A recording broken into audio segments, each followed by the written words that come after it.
Imagine a school where children can progress at their own pace, regardless of their ability. One that provides each child the opportunity to make decisions about what they want to know and when to move on to another subject. Imagine a school that teaches with hands-on materials, allowing children to absorb information using all their senses.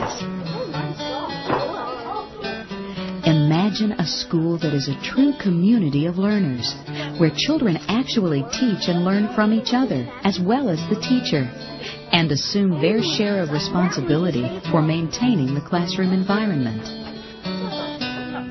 In the next few minutes, we will visit 3 elementary schools that offer children all of these opportunities. 2 of the schools are urban public schools, and 1 is a suburban private school. But they are all Montessori schools. Come into these classrooms and observe how these schools engage the minds of children, regardless of background or ability.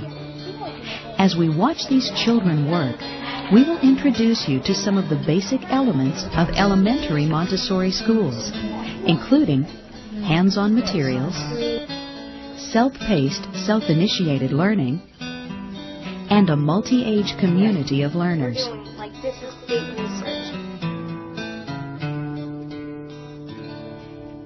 All Montessori classrooms are based on a hands-on approach to learning. The materials that teach math,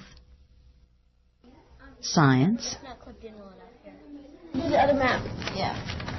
geography, Say it again. 45 north, 7 east. Yeah. language arts, geometry, and other subjects are carefully designed to appeal to the child's imagination. Rich colors and pleasing textures, thoughtfully assembled, invite each child to take the materials from the shelf.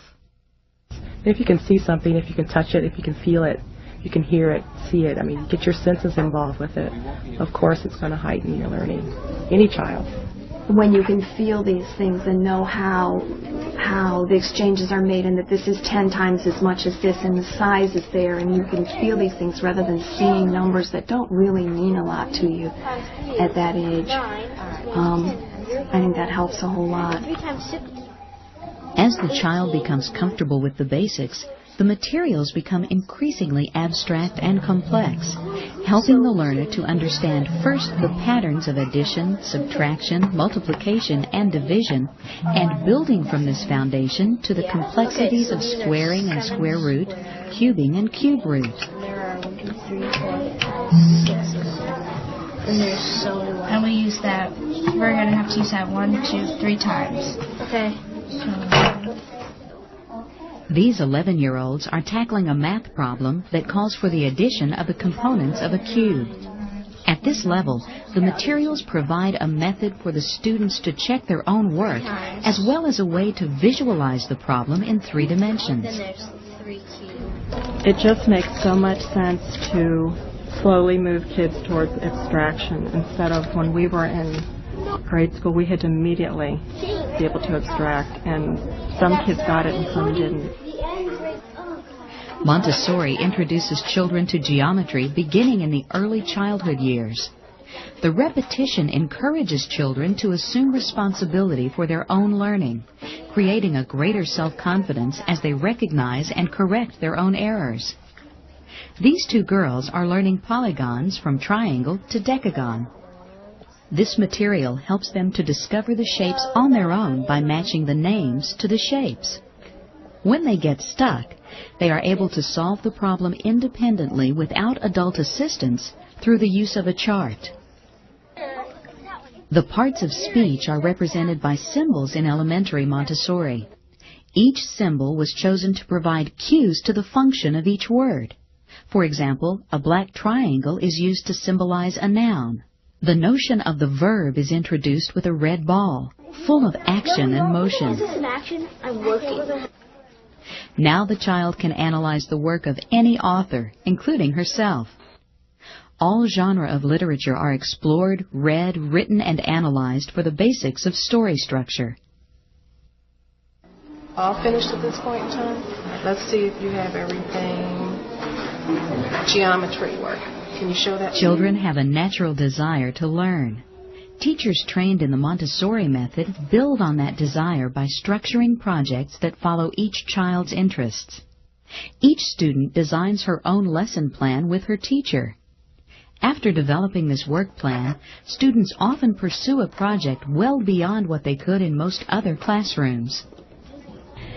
It's very interesting because there's just a buzz around the classroom that seems, as a parent, you first wonder how they could get things done in the day, but they just look at their work plan and carry on throughout the day and do a wonderful job of completing their tasks.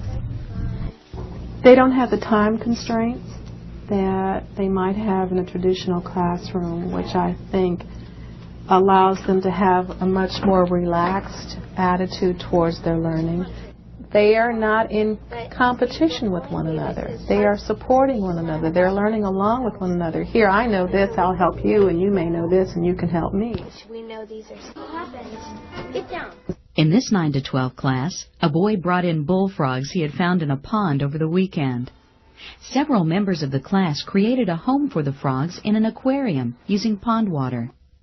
They then embarked on a study of the natural environment of bullfrogs. The pond water was examined under the microscope to observe the one-celled animals the students had studied earlier. The Montessori science curriculum encourages hypothesizing, experimenting, and observation in building a knowledge base. Dead. He might eat it though. He won't eat the dead one. Yes, he will. He might. All of the students became fascinated with the skill the frogs had in catching insects with their tongues, and took turns catching grasshoppers and spiders to feed them, prompting further discussion on the digestive and neural systems of the frog.